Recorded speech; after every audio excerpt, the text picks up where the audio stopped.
Olá, pessoal! Sejam todos e todas bem-vindos ao 10º episódio da segunda temporada do Sinapsecast. Essa é uma ação cultural de pesquisa e estudos do Cineclube Lanterna Mágica e do Labicine da Universidade de Santa Cecília. Estamos aqui na sala Sônia Guajajara, com uma equipe de cinéfilos pronta para reciclar e repensar. Hoje falaremos sobre a questão indígena a partir do filme Ex-Pajé, de Luiz Bolognese, que faz parte da programação do ciclo de cinema Resistir, a diversidade impede igualdade. E o nosso convidado de hoje para o quadro Café Lanterna é o experimentador e floresteiro Caio de Castro. Eu sou Ana Clara, amante de café e das florestas urbanas.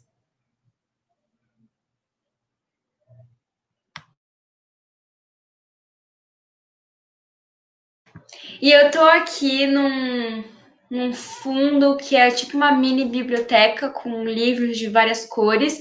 Eu sou uma garota branca com cabelo castanho e eu tô com um casaco azul e é isso. Eu sou Sasha Becker, prato preferido dos pernilongos. Também sou uma mulher branca, bronzeada, de cabelo curto. Atrás de mim tem uma penteadeira que dá para ver o reflexo do espelho. Aí aparece uma bola azul atrás de mim. Aí do meu lado também tem uma prateleira com alguns livros. Estou com um casaco de lã listrado e a minha parede é branca.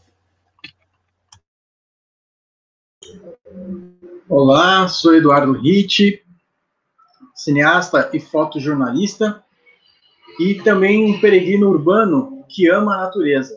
Sou um homem moreno, de cabelo curto, estou ao fundo aqui com uma parede branca, que pretendo colocar bastante coisas ainda para poder ficar interessante de fundo também, e vestindo uma camisa preta com um logo de um projeto meu, laranja, e usando um fone de ouvido preto. E não se esqueça de seguir a gente nas redes sociais. Sempre postamos conteúdo sobre cinema e as narrativas imersivas. Aproveita e dá uma olhada no nosso Instagram e YouTube, @Cineclube Lanterna Mágica, no facebook.com/cineclube.lanternamágica e o blog www.unisanta.br/cineclube.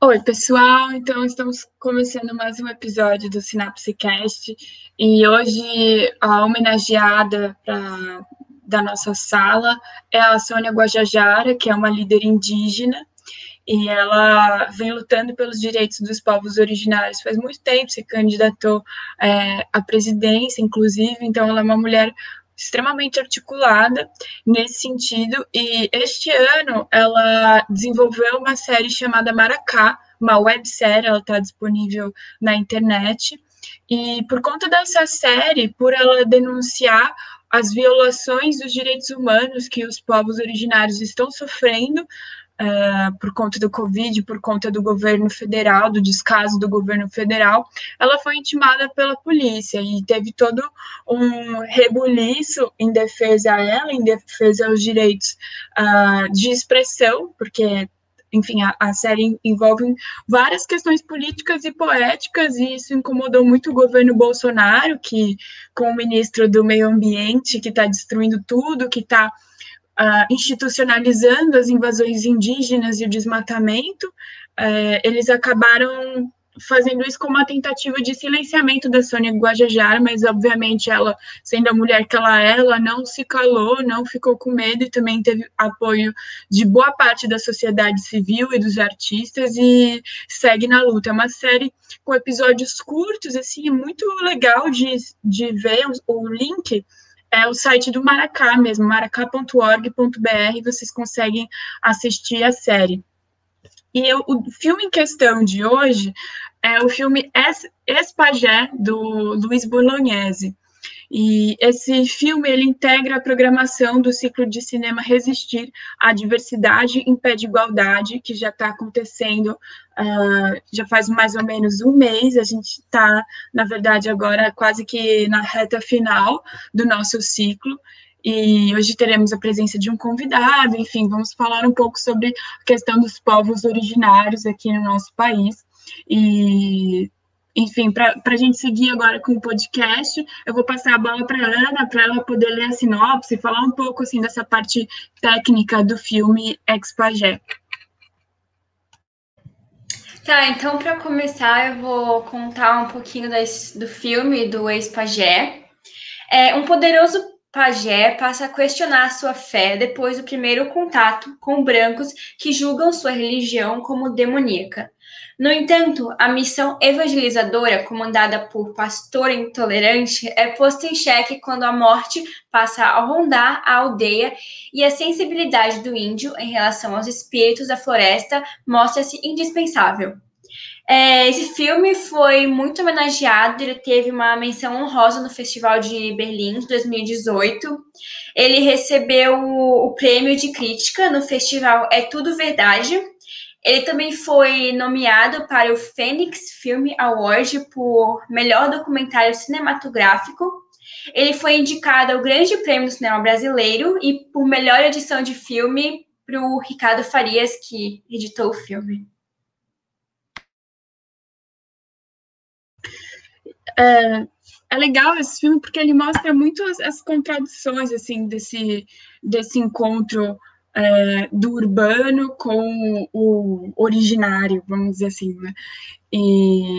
E aí eu acho que abre também o pressuposto para esses conflitos ideológicos e culturais que também acabam se manifestando assim no mundo real, entre aspas, através das invasões dos povos indígenas, uma vez que a gente não se envolve muito enquanto sociedade, não entende muito, e quando vai, é sempre um encontro muito complexo com os indígenas, tanto da nossa parte quanto da deles, de apropriação cultural, enfim, várias coisas, e acho que esse movimento poético que o filme traz, fazendo talvez um paralelo um pouco inusitado com a nossa realidade, eu consigo ver muito sentido em relação às invasões que acontecem no terreno, por conta dessa desvalorização, até do próprio indígena, do personagem, ele entra tanto em contradição que ele acaba abrindo mão da própria cultura e da tradição dele. Enfim, e a situação indígena atual, ela está bastante complexa devido à pandemia, que eu acho que acentuou alguns problemas, e também por conta desse governo, o ministro Salles, ele, devido às políticas, ou despolíticas que ele vem fazendo no Ministério do Meio Ambiente, o desmatamento ele aumentou 218% em relação ao ano passado, e em termos de Brasil, e no Pantanal, por exemplo, que até no começo do ano tiveram as hashtags, né, Salve o Pantanal, aumentou 120%, então são terras indígenas, são terras que elas promovem a saúde do nosso país, do nosso planeta, então não afetam só os indígenas, mas principalmente os indígenas que estão sendo devastadas, e esse desmatamento, ele altera todo o funcionamento dos povos originários, porque eles precisam de uma água saudável, uma água potável para poder beber, os animais, uma terra limpa para poder plantar, e essa terra ela está ficando debilitada por conta dessas destruições, eles não conseguem mais produzir, aí tem que ir para sair das suas aldeias para poder consumir, para poder conseguir algum tipo de alimento, então eles estão sofrendo uma guerra biológica, para além das guerras políticas e tentativas de exterminá-los, assim, né, desde que o Brasil foi invadido, de todas as formas. E essa semana também alguns indígenas que receberam as 2 doses da vacina se reuniram na frente do Planalto, lá em Brasília, reivindicando os direitos deles, reivindicando a demarcação do espaço, a proteção em relação à pandemia. Então, acho que, para além acho que eles acabam integrando assim as pessoas em situação de vulnerabilidade social de alguma maneira e que estão sofrendo de diversas maneiras. E o desmatamento acaba afetando toda a produção deles e também a imunidade é diferente. Então, fazendo assim um panorama geral e bem superficial sobre a situação dos povos originários no país, e é interessante a gente, enquanto sociedade civil, prestar atenção nisso e tentar, de alguma maneira, compor a luta e proteger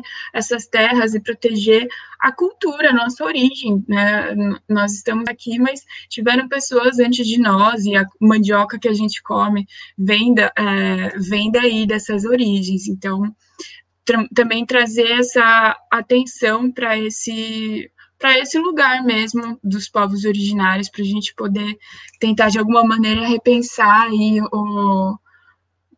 novos rumos, assim, pós-pandemia. Precisamos. Enfim, encerrando aqui a minha breve fala, vou passar agora a bola para o Edu seguir aí no episódio. Shadia, essa questão que você coloca, né, até da limitação, da influência que nós temos dos povos originários, que nós não conhecemos quase todas essas influências, conhecemos algumas, como você citou a questão da mandioca, né? Nós temos até muitos pratos relacionados, até no final a gente vai dar uma receita, a Ana vai falar essa receita, enfim, desse prato que é feito até com mandioca também. E o que é interessante o filme é de 2018, né? E esse personagem, o Perperé, ele que é um ex-pajé, e não existe esse ex-pajé, né? O documentário ele é feito num formato de ficção. E dentro do Cineclube Lanterna Mágica da Unisanta, nós trabalhamos muito essa pesquisa, né, da narrativa. E a narrativa, ela faz com que a gente tenha esse contato com o mundo, né, porque nós somos, porque temos histórias que contamos, que nos contam, né, e que também nos resumem, nos expande. E o índio, o indígena, né, o povo originário, ele tem esse olhar para essa questão do contar essa história. E a natureza é essa grande biblioteca dele, né? É muito mais do que esse termo biblioteca que a gente entende, né? Um lugar onde você coloca livros e você tem acesso a saberes. E a floresta tem muito disso. Então o documentário ele mostra um pouco disso. Ele meio que prova, um pouco de um spoiler, né? Digamos, sobre o documentário, que é no formato meio que ficção, não tem tantas entrevistas, não tem basicamente entrevistas, ele vai contando a história do que vai acontecendo, como na sinopse que a Ana citou, tem um pouco dessa questão do personagem que vai passando por um processo de aculturação, né? Na verdade, de um etnocídio, porque há uma invasão indígena, na verdade, uma invasão neste ambiente indígena, né? Não a invasão indígena, mas neste ambiente indígena, pela igreja evangélica, tomando o lugar da igreja católica, que antigamente tinha muito dessa questão, né, da catequização, desse aculturamento, e aí essa invasão violenta de uma outra cultura, né? E nós chamamos isso de etnocídio.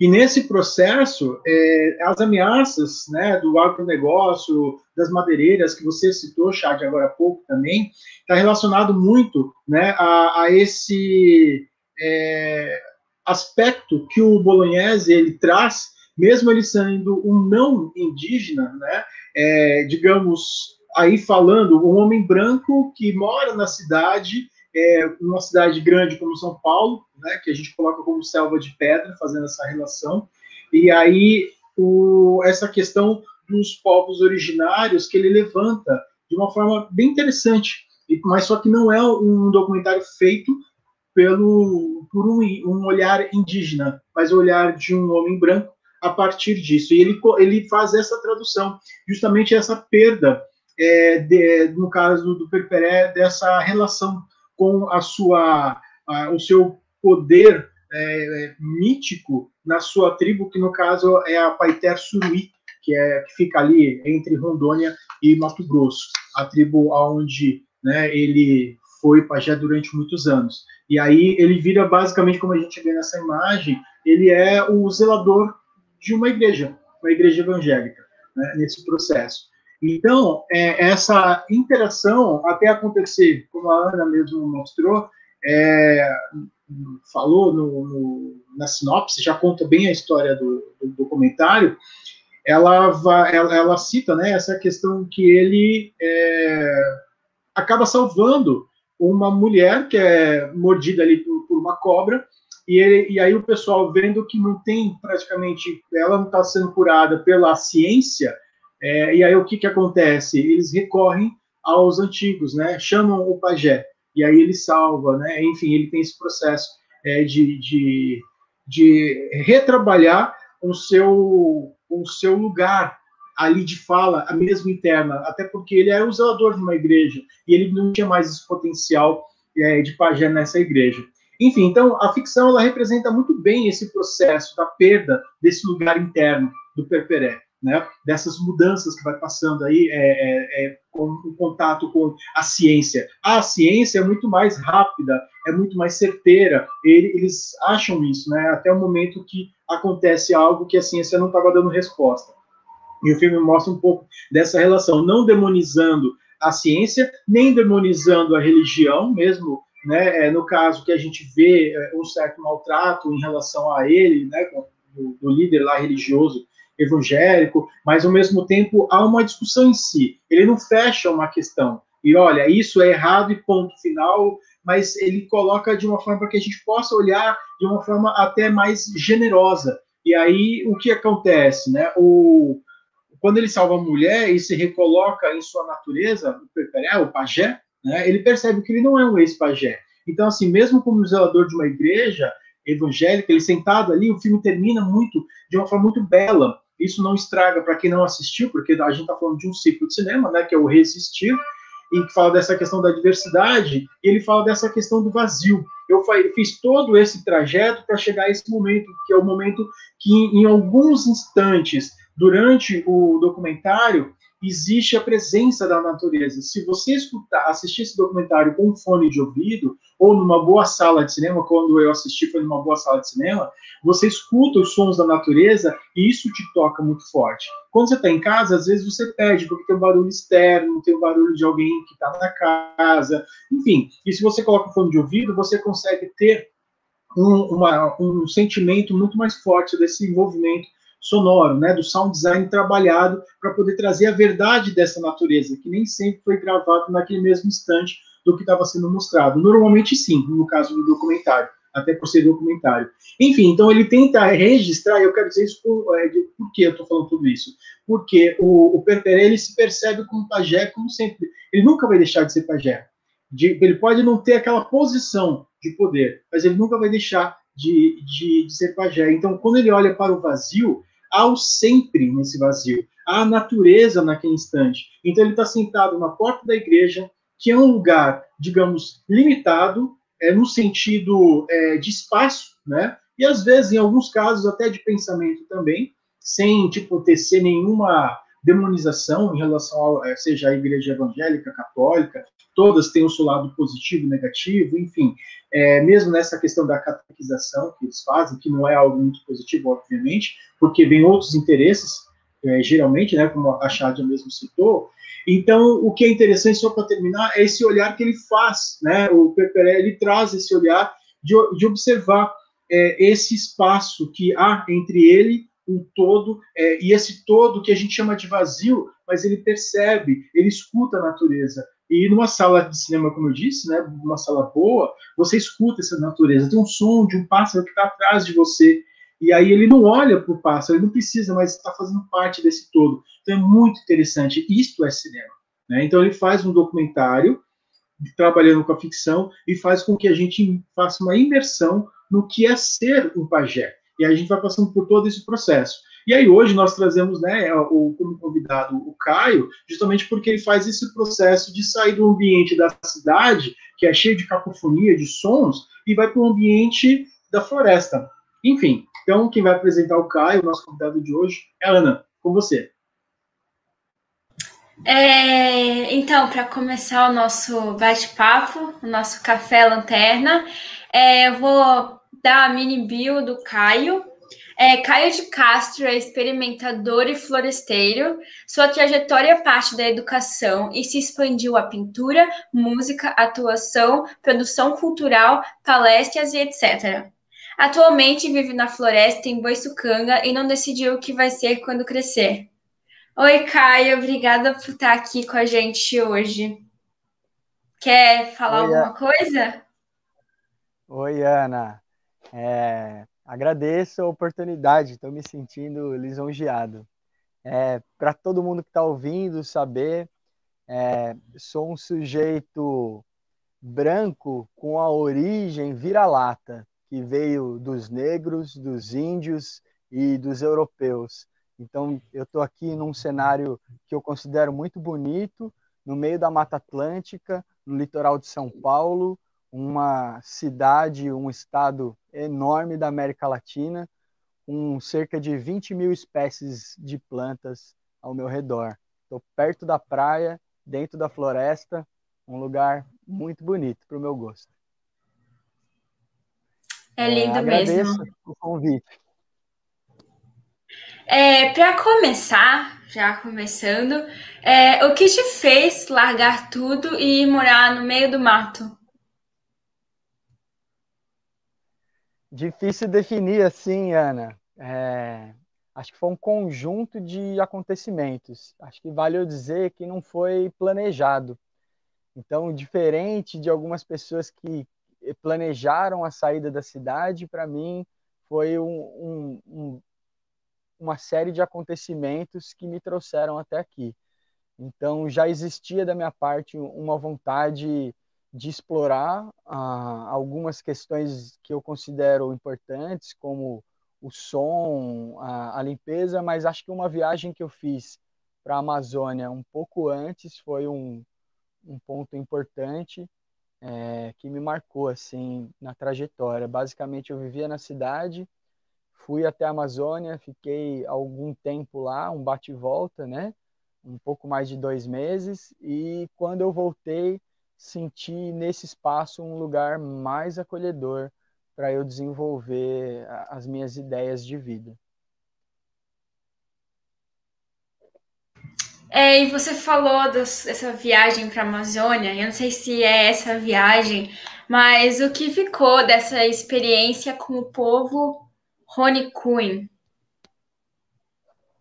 O povo Runicuim é lindo. Eu conheço pouco do povo Runicuim, tive com eles lá na Amazônia. Eu entrei na Amazônia via Acre, né? A Amazônia é enorme, pega Brasil, Venezuela, as Guianas. Eu fui pelo Acre.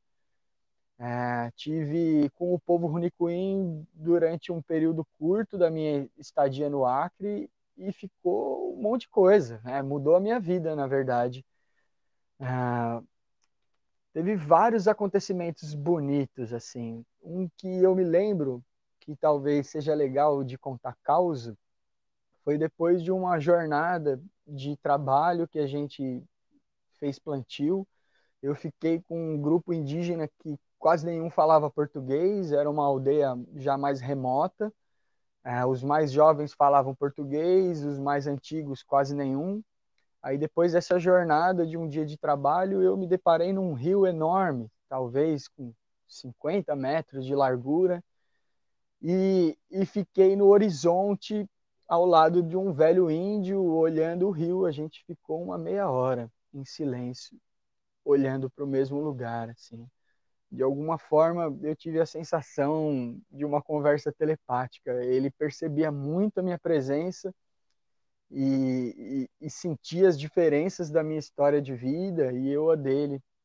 E esse silêncio foi um ponto de partida, assim, para as mudanças que aconteceram na minha vida, de tentar perceber a, a vida a partir de um ponto neutro, a partir de um jejum, de um silenciamento, de um vazio. E aí, a partir desse lugar vazio, reconsiderar o que realmente era importante para mim, o que eu preciso, o que me dizem que eu preciso, o que eu quero, o que me dizem que eu quero.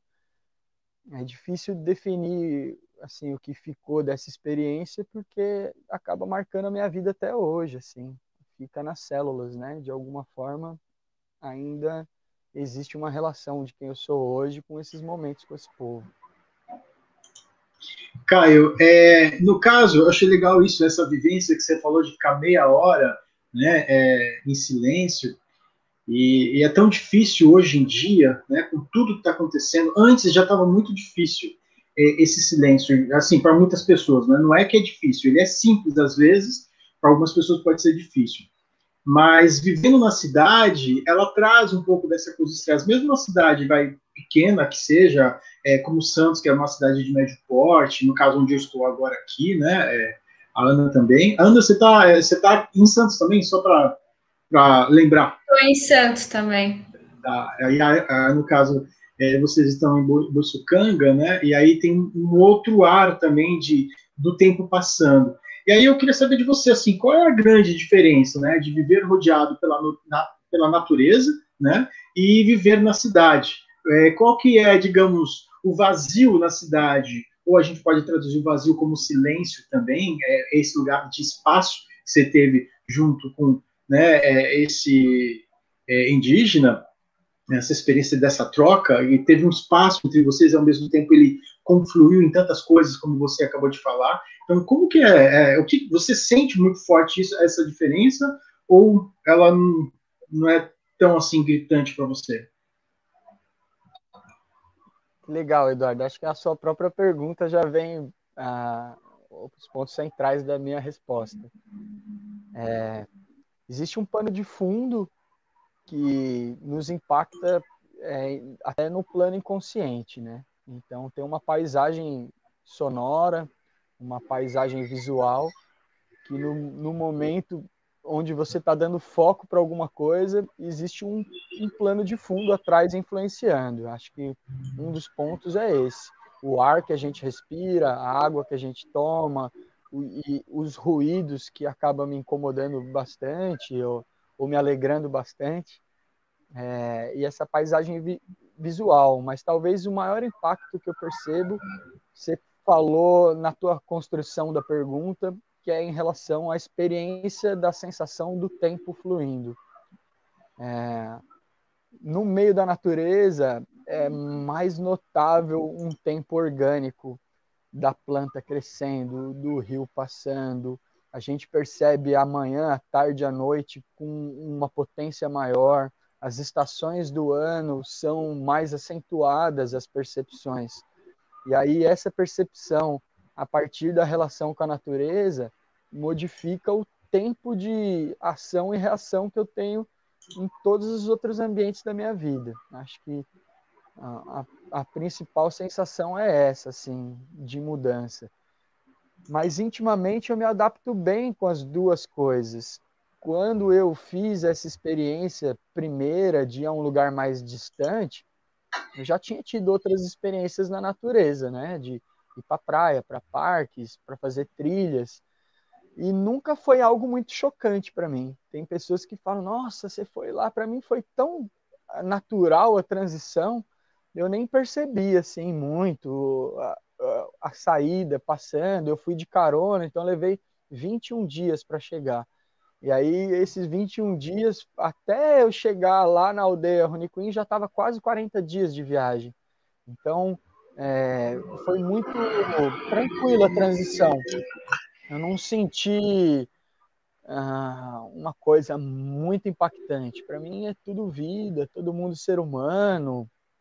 Foi natural, mas dentro dessa naturalidade, talvez a paisagem visual sonora e o espaço de tempo seja o que mais predomina.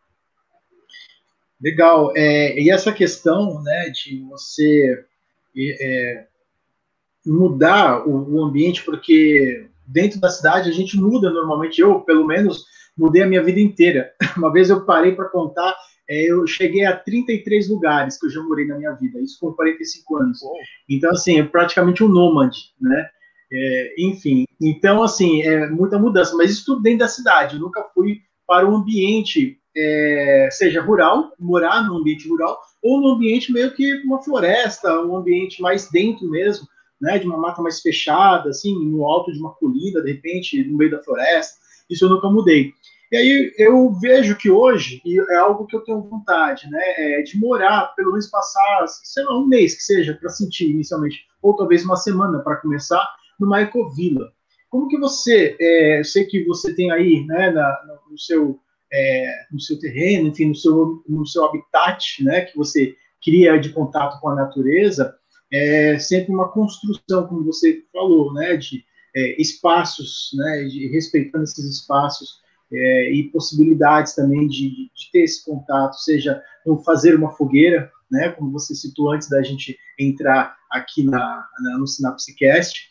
Então, tem todo um preparo de vivenciar esse ambiente aí. A Ecovila tem muito disso, né? Só que aí são mais pessoas envolvidas e tal. Quando a gente estava começando a ver que passaram aí algumas pessoas, eu achei bacana, né? Porque tem uma vida, né? Esse é o ambiente onde você está agora. E o que é legal está escurecendo, né? E ao mesmo tempo a gente vai perdendo um pouco da visão que a gente tinha no começo da nossa fala, né? É interessante esse processo do horário que a gente pegou para gravar. Então é muito interessante também, porque a luz é tudo nisso também, né? Ela é muito importante. Enfim, estou falando tudo isso para poder saber de você, né? Como que você vê essa grande onda das ecovilas, né? Se você pretende criar uma ecovila aonde você mora agora.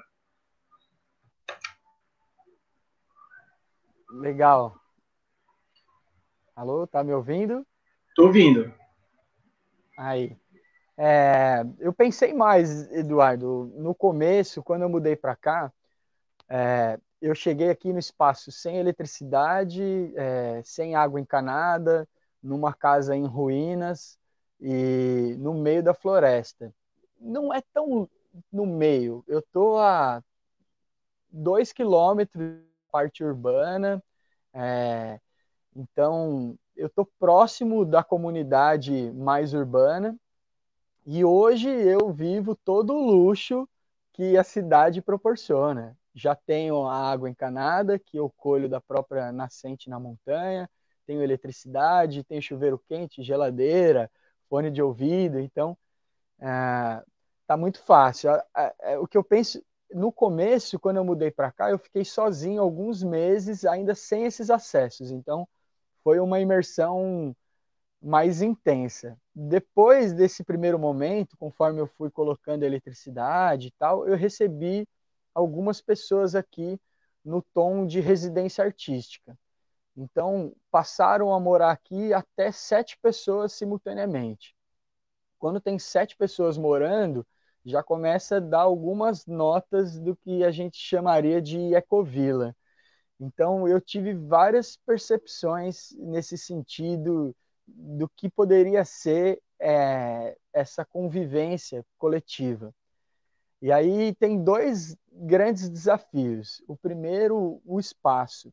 Aqui eu estou dentro do Parque Estadual Serra do Mar e do Parque Fim da Beira Rio. É uma APP, área de preservação permanente, e uma área de preservação ambiental. Então, tem uma série de leis que incidem sobre o espaço que eu estou. Apesar do terreno ser relativamente grande, a gente fala de 35 mil metros quadrados, que para uma área de cidade é grande. Mas para a mata é relativamente pequeno e eu não tenho a possibilidade de fazer podas e derrubar essa mata que me está ao entorno para construir casas. Então, as ecovilas, a maioria hoje, elas acontecem em lugares de reflorestamento, onde o ser humano já devastou, já desmatou, e aí a ecovila cumpre um papel fundamental de reestruturação ambiental. E as ecovilas que acontecem nesses ambientes, geralmente têm terrenos maiores, porque a gente tem uma margem de construção. Então, eu não poderia construir aqui muitas casas, mas poderia sim ainda ter uma micro ecovila, se fosse interesse. Mas aí esbarra no segundo lugar, que é o lugar do convívio, porque receber, como você disse, uma pessoa por uma semana, um mês ou até 5 meses, é um tipo de relação. Quando a gente vive um grupo de pessoas perpetuamente ou ao longo de anos, 2, 4, 10 anos, isso gera uma outra forma. Então, a necessidade seria de encontrar pessoas com uma ideia de vida muito parecida para ter uma convivência limpa. Então, hoje eu trato mais o espaço como a minha casa individual, e as aberturas que eu faço com relação ao mundo são mais temporárias. Assim, o meu projeto aqui é ligado dessa confluência entre a natureza, a arte e talvez até alguma questão subliminar, subjetiva da espiritualidade. Então, eu gosto de receber pessoas aqui, recebi pessoas de vários lugares do Brasil, da América, de fora da América, da Europa, que passaram aqui alguns dias ou meses ou até anos experimentando as vivências que o espaço proporciona. Mas acho muito importante o lugar da Ecovila, acho que é uma tendência para o futuro, a descentralização, os grandes polos, os grandes centros urbanos do planeta, todos eles passaram por problemas graves. Então você pega todas as grandes cidades do mundo, poluíram seus rios. Então, desde Nova York, Tóquio, Paris, Cidade do México, São Paulo, houve um problema ambiental em todas elas. Aí alguns lugares já estão retomando práticas para minimizar esse impacto ou para valorizar, né, a natureza. Então, eu acho que é uma tendência daqui para frente cada vez mais a ocupação de áreas fora dos grandes centros urbanos, mas não pessoalmente aqui no espaço. Acho que aqui eu pretendo atuar com vivências mais curtas do que a moradia em si. Legal, Caio. E voltando um pouco para a questão da sua viagem, que você se encontrou com esses indígenas, esse encontro é sempre muito complexo, assim, ao meu ver. Acho que às vezes a gente esbarra em muitas contradições, assim, nesse lugar da apropriação cultural, às vezes vai, aí, enfim, é uma troca complexa. E aí eu queria saber da sua opinião mesmo sobre o que você acha desse processo de encontro entre, vamos dizer assim, né, o homem branco e o indígena, e também quais saberes a gente pode tirar disso, assim, quais saberes indígenas sustentáveis de relação com a natureza nós podemos aplicar no nosso dia a dia, porque você vendo na floresta, você tem práticas de, enfim, cuidado com o lixo, de composteira, enfim, de o que você acha que a gente pode, quem está nos ouvindo, falar assim, eu posso aplicar esse saber indígena e sustentável na minha casa, no meu apartamento, enfim, para tentar também, de alguma maneira, contribuir para a sustentabilidade, pensar num modo de vida um pouco mais conectado com a natureza, assim, mesmo estando dentro de um apartamento no centro de São Paulo. Obrigado pela pergunta, Chádia. Acho que essa complexidade, ela se dá a partir dos pontos de vista da nossa cultura. A cultura predominante que a gente tem, essa cultura branca, se eu posso chamar assim, ela consegue fazer várias análises política, histórica, e aí gera essa complexidade. Mas, humanamente falando, esse encontro é muito simples, assim. Você vai, encontra alguém, olha, se come junto, faz junto, vamos ali, volta aqui. Estar junto com uma pessoa, falando ou não, de certa forma acolhedor, porque a gente se encontra enquanto espécie, ser humano. Então, esse encontro ele é complexo a partir do ponto de vista reflexivo da nossa complexidade. Mas o ato em si não necessariamente é tão complexo assim. Eu diria que pode ser bem simples. Mas eu entendo o que você está dizendo da complexidade. Eu tive uma conversa com o cacique geral dos Kaxinawá, que é como fosse uma subdivisão dos Runicuins, são várias aldeias.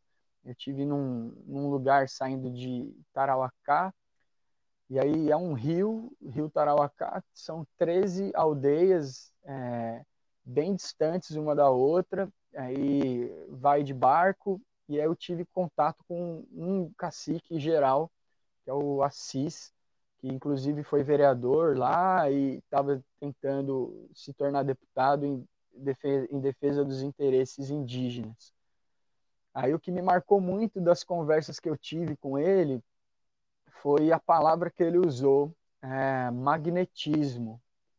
Ele diz que a cultura branca ocidental exerce um magnetismo muito grande e do qual eu consigo entender, porque um índiozinho, criança de 4, 8 anos, comendo uma mandioca, uma banana, um peixe, quando alguém dá para essa criança um chocolate ou um pacote de bala jujuba, quando ele vê aquele pacote brilhando, aquele barulho do plástico, e ele põe na boca, é uma explosão tão grande de sensações, que ele fala, mas onde é que me esconderam isso? Por que não me falaram que isso existia?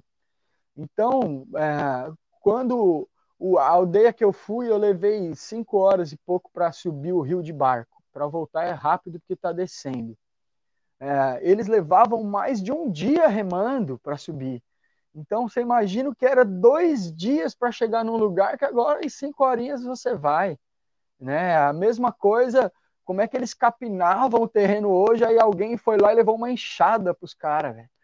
Muda totalmente. A relação da tecnologia que a gente desenvolveu, da leitura e da escrita, da internet, realmente exerce um magnetismo e é muito difícil negar o sabor que isso tem. É muito atraente essa cultura. Eu lembro quando eu fui lá, estava próximo das Olimpíadas de 2016, e aí ele falou, Caio, os nossos meninos assistiram a abertura das Olimpíadas. Como é que eu vou juntar esses guri agora para rodar em volta da fogueira cantando 6 palavras diferentes? É um conflito, é um choque cultural grande, né? Esse ponto talvez você tenha trazido da complexidade, né? Então, não sei se isso é reversível, porque uma das aldeias que eu tive, a aldeia do Caucho, tinha chegado a eletricidade fazia 2 meses na aldeia. Então estava uma grande mudança do que era antes para a eletricidade. Com a eletricidade mudou tudo, a rotina de trabalho à noite, a hora que os índios acordam. E aí os primeiros índios falaram, já celular já tinham, mesmo que tivesse que carregar lá na cidade, né? Aí eles queriam levar a televisão. E aí o cacique estava falando para mim, como é que eu vou ser autoritário o suficiente para falar, você é proibido de ter televisão? Quem sou eu para decidir o que o morador aqui quer ou não quer? E ao mesmo tempo, imagina o impacto dessa televisão na vida de uma comunidade que até então não tinha nem eletricidade. Então, é muito difícil você falar que tem o direito uma comunidade de manter o seu povo isolado do acesso do que acontece ao redor do mundo. Então, acho que existe essa tendência do gelo fora da geladeira. Você tira o gelo da geladeira, ele vai derreter para se equilibrar. Então, existe uma tendência mundial de uma coisa entrando na outra, né? A cultura árabe que vai influenciando a europeia, que vai influenciando a indígena, que vai influenciando o aborígene, e uma coisa, tudo vai se misturando, né? E tem um certo ponto da cultura ocidental que realmente é bastante atraente, e a gente sabe disso, a gente vive usando isso diariamente. E eles entendem. Agora, a questão indígena atual é como fazer a manutenção da sua própria cultura sem perder questões importantes da ancestralidade, levando em consideração o celular, o óculos e a geladeira, né?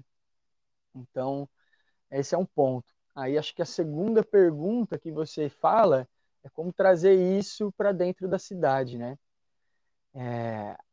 Aí é também esse lugar do querer. Acho que todo mundo que quer vai ter acesso hoje já via internet e via cursos. É possível se comunicar com os indígenas, é possível visitar as aldeias, e aí essas práticas de sustentabilidade são super possíveis. Eu aposto bastante num termo utilizado comumente nas práticas de meio ambiente, que são os 3 R's. Acho que a conscientização do consumo talvez seja uma das mais importantes. Opa, acho que está acabando a bateria. Deixa eu trocar o aparelho aqui.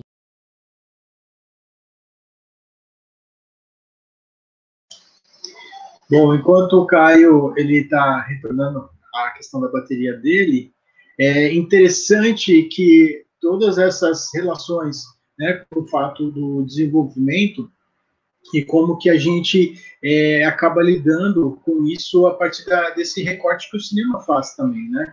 Porque desde 1908, se não me engano, bem no início do cinema, porque o cinema surge em 1895, mais como cinema mesmo, né?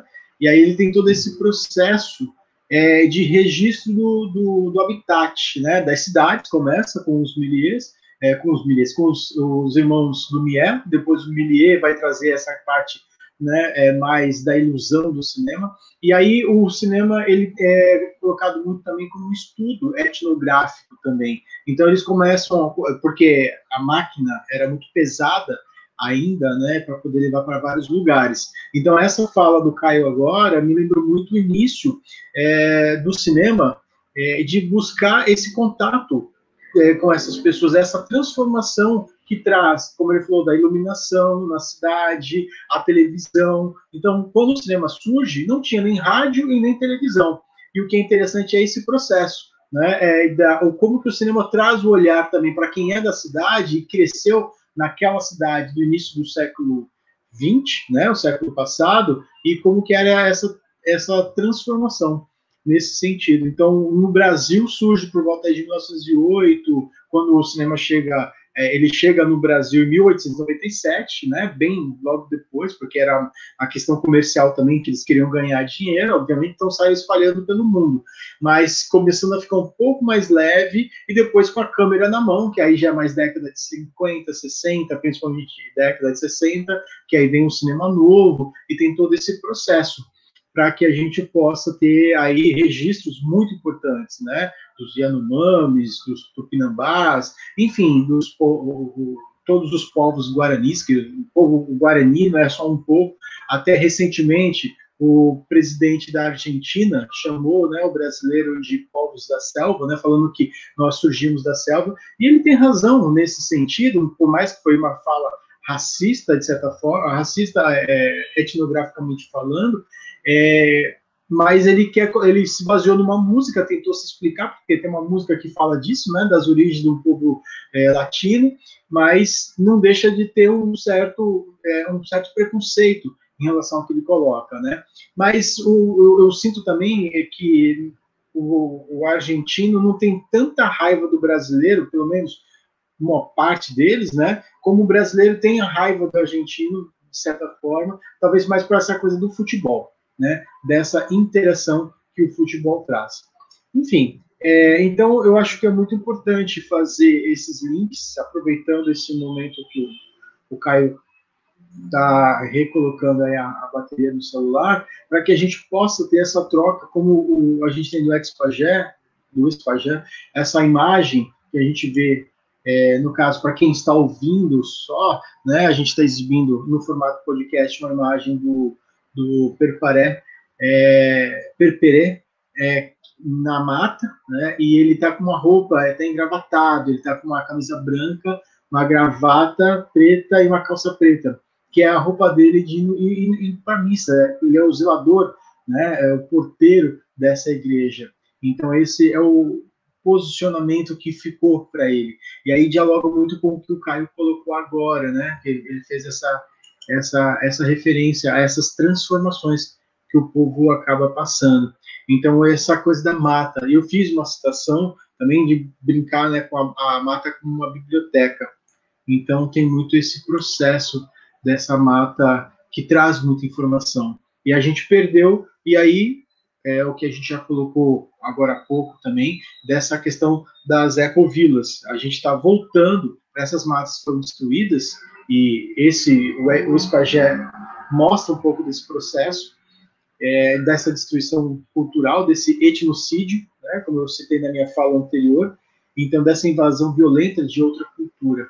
Então tem muito essa questão difícil, né, de lidar, e eu acredito que a gente está passando por um momento muito, muito, muito complicado mesmo no Brasil, porque as invasões cresceram, recentemente vários problemas. A gente está gravando esse podcast, né, no dia 16 de junho, então só para ficar, digamos, datado nesse aspecto das dificuldades, isso 16 de junho de 2021, né, meio que entrando na terceira onda da pandemia, que começou em 2020. Então, fica como registro também desse conteúdo que a gente está gerando agora.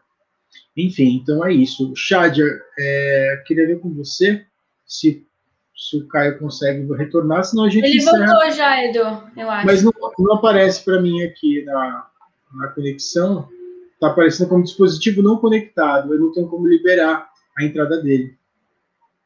Talvez ele tenha que sair e entrar novamente.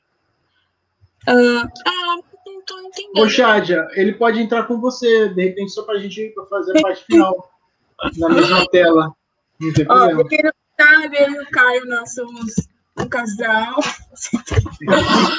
E moramos juntos na floresta e a gente estava cada um no quarto agora. Tá todo mundo em Bom, então, Caio, você quer terminar a sua pergunta do que eu tinha... Quer terminar a sua resposta do que eu tinha te perguntado? Repete a pergunta. Sobre essa questão do conflito, que eu acho que desse encontro, que eu acho que você já respondeu muito bem, mas tem a parte dessas ações de sustentabilidade que a gente pode fazer no nosso dia a dia, para quem mora no apartamento, para quem mora numa casa, assim, o que você acha que dá para fazer? Tipo, composteira, quais ações pequenas de reciclagem, de cuidados com o consumo, enfim, ou até mesmo de construir as próprias coisas em casa, para a gente reduzir o lixo, enfim. Vocês são tão bons de pergunta que as perguntas já vêm dotadas das respostas, né? Eu acho que o principal é a continuidade dos trabalhos, o querer ter continuidade. Acho que com a tecnologia hoje e o acesso, todo mundo consegue descobrir coisas a serem feitas. A gente faz algumas aqui que eu acho que são acessíveis. A compostagem é uma dessas. A gente tem um problema ambiental grande da geração do lixo, e aí existe a possibilidade de reduzir o lixo a partir da experiência de consumo, da reflexão do que se pode, o que se precisa consumir ou não, e aí uma vez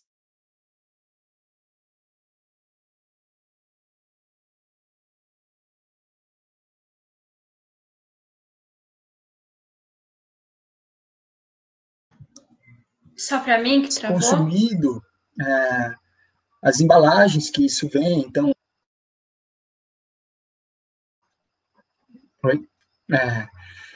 descascar mais, desembrulhar menos, então, acho que no shopping ou dos ambientes onde a gente frequenta dentro da cidade, como a gente consome é um ponto fundamental. E aí, dentro de casa, vai reverberar o depois do supermercado, né? Primeiro é ir no supermercado, saber o que... Eles caíram agora a conexão do... Vamos dar sequência aqui, então. Vamos só aguardar mais um pouquinho para ver se o Caio e a Shadia voltam. Eles estão... Deixa eu voltar aqui com a Ana, que a Ana está aqui comigo. E aí a gente vai dar uma sequência aqui, só para a gente fazer uma última parte. Deixa eu ver só o que foi colocado aqui. Tá. Então, assim, vamos ver se eles retornam, porque a conexão deles estava bem fraquinha, né? Até deu uma travadinha também, mas a gente vai ver se caso eles conseguem retornar, senão a gente vai encerrando na sequência e a gente tem mais algumas questões só para colocar aqui, mas vamos ver, só dá mais um tempinho. O que a gente pode fazer, Ana, a gente pode inverter, para a gente ganhar tempo com isso, e a gente pode encerrar junto com o Caio, fazendo a última pergunta, porque basicamente ele tinha respondido, quando eu estava finalizando a sua resposta, né? Acredito do que a Chad tinha perguntado. Tinha mais uma pergunta só para ela fazer para ele. Então, vamos dar uma sequência aqui. Aí nós temos, então, agora é com você mesmo, Ana, sobre a receita. Vamos falar da receita? E caso eles voltem, a gente encerra voltando para as últimas perguntas. Tá bom. Primeiro, eu só queria dizer que, apesar de ser muito honroso da parte dele morar na natureza, realmente tudo tem os seus problemas, como a internet, né? Exato. E a receita. E a receita de hoje, que vocês podem assistir comendo, que vai estar lá no blog do Cineclube, é a Imo Yanisa Kyauriri. Apesar desse nome ser bem difícil de dizer, a receita é bem simples. É um prato que é uma espécie de mingau feita à base de tapioca, que tem um grande valor energético, tanto que, além de mandioca, também tem leite de coco, açúcar e água. Então, é uma espécie de mingau e é um prato nutritivo que eles geralmente comem de café da manhã para poder dar energia durante o dia. E ele deve ser servido quente, então eles têm que cozinhar e preparar, mas é basicamente um mingau de tapioca. Legal. Vamos voltar então aqui com o Caio e a Chádia, eles conseguiram voltar. E até assim, antes de voltar com eles, deixa eu, para quem está assistindo como videocast, está aparecendo aí o prato, né? Um prato branco, e é um prato branco com o mingau, né? Digamos aí que é o prato da nossa receita de hoje. Aí tem umas 4 folhinhas verdes em cima só para decorar, de hortelã. E assim, para quem está ouvindo, tá, eu estou fazendo essa audiodescrição só para que você veja assim, que tem bem assim, aspecto mesmo de um mingau bem gostoso. Então, a nossa proposta é sempre o que você está assistindo com a gente, ou você está ouvindo no nosso podcast, é você ter essa imersão. De repente, essa receita que a Ana acabou de falar para você, ela está no nosso blog, como ela citou, e aí você pode buscar lá, né, na data que, no caso, hoje, como eu disse, a gente fez a gravação ao vivo, né? Está fazendo a gravação ao vivo no dia 16 de junho de 2021, e aí você pode buscar mais ou menos nessa data, a gente colocou essa receita, e aí você pode, também pelo nome, você pode pesquisar e aí conseguir fazer. É bem simples, como a Ana falou, tá? Está no nosso blog também, então é bem interessante. Bom, Ana, a Chádia e o Caio, eles perderam a conexão novamente, então, como você mesmo citou, Ana, no caso, eles estão em Boiçucanga, e assim, acho que eles voltaram agora. E aí, às vezes, a conexão tem disso também, então acho que tem muito a ver com o que a gente está falando hoje, né? Essa questão também da tecnologia, e é bacana isso acontecer nesse processo, porque na cidade isso acontece, e essa relação com o todo, de você estar envolto, de repente se dar esse espaço da tecnologia, e de repente ela te fala, olha, aqui não é para ter internet, de repente, né, nesse sentido. Mas vamos voltar com ele, aí a Chad já tem a última pergunta, mesmo eles teimando, está no meio da floresta com internet e resistindo. Vamos voltar aqui. Bem-vindos de volta.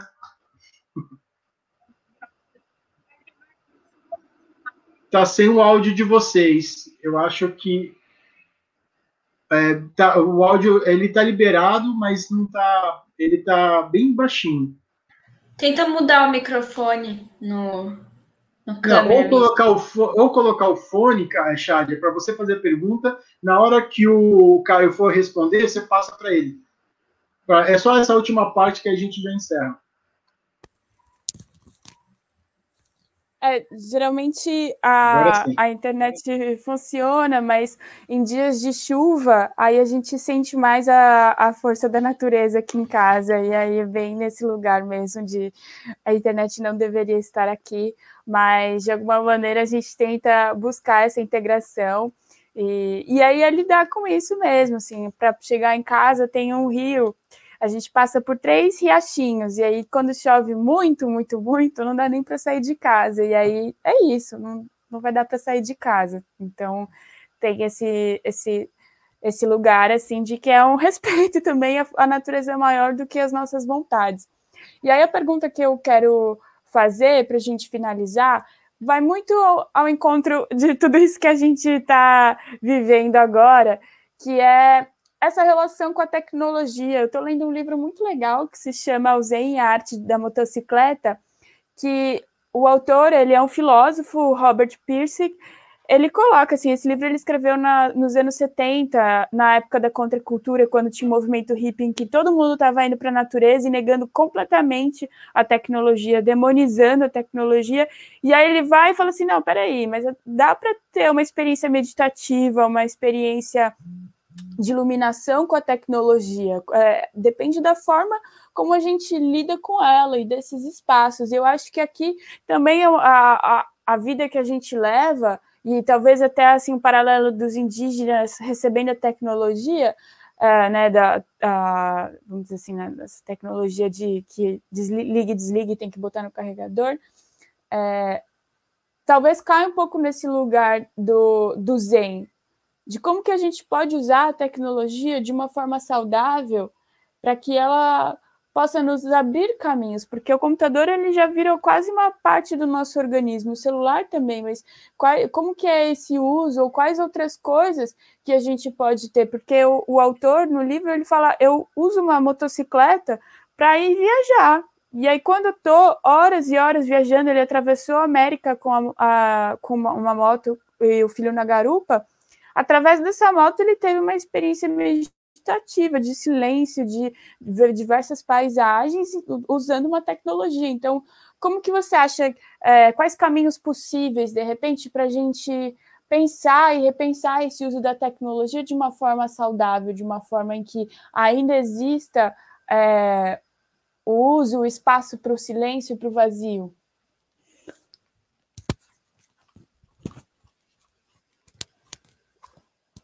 Obrigado, Shadia, pela pergunta. É um pouco contraditório. Sempre vai ser, porque o acesso à tecnologia utiliza muito recurso do planeta. E principalmente com essa obsolescência programada e a descartabilidade da matéria. Então, com essa troca insana de tecnologia, de moto para moto, de celular para celular, o consumo do planeta acontece velozmente e alguns estudos apontam que o consumo do planeta acontece de forma mais veloz do que a capacidade da regeneração e da recuperação. Entretanto, o bem-estar e o zen acontece intimamente no universo interior da pessoa. Então, o Mandela diz que encontrou a liberdade enquanto estava preso. Pensando dessa forma, o ser humano pode encontrar tudo aquilo que ele precisa e aquilo que ele almeja, com ou sem tecnologia, onde quer que ele esteja. Então, o passo do desenvolvimento humano, ele pode se dar com o uso da tecnologia, até porque a tecnologia traz uma acessibilidade a informações e ao bem-estar, né? Então, é muito mais fácil você meditar 12 horas sem precisar caçar, sem precisar plantar, sem precisar construir uma casa a cada nova chuva. Então, a tecnologia te dá um ambiente seguro, estável, acesso à alimentação e acesso a conhecimento para que você pratique o que você queira. Em contrapartida, quanto mais se tem o consumo da tecnologia, mais existe uma onda de extração do planeta.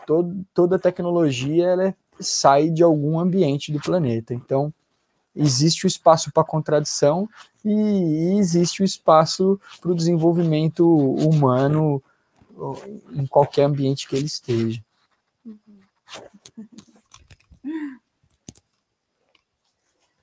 Legal, Caio. Muito obrigada pela sua participação. A gente encerra agora o Café Lanterna. E aí queria passar para você assim, para fazer uma consideração final e aí a gente já seguir aí para a finalização do nosso episódio.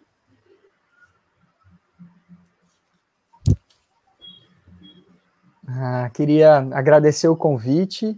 Me sinto lisonjeado. Chádia, Ana, Eduardo, as perguntas de vocês muito inteligentes e me sinto honrado de fazer parte. Acompanho, vez ou outra, o Clube Lanterna Mágica com os seus acontecimentos. Então, muito obrigado pelo convite. Em relação ao ponto central da conversa que a gente teve, eu creio muito numa boa ocupação da existência.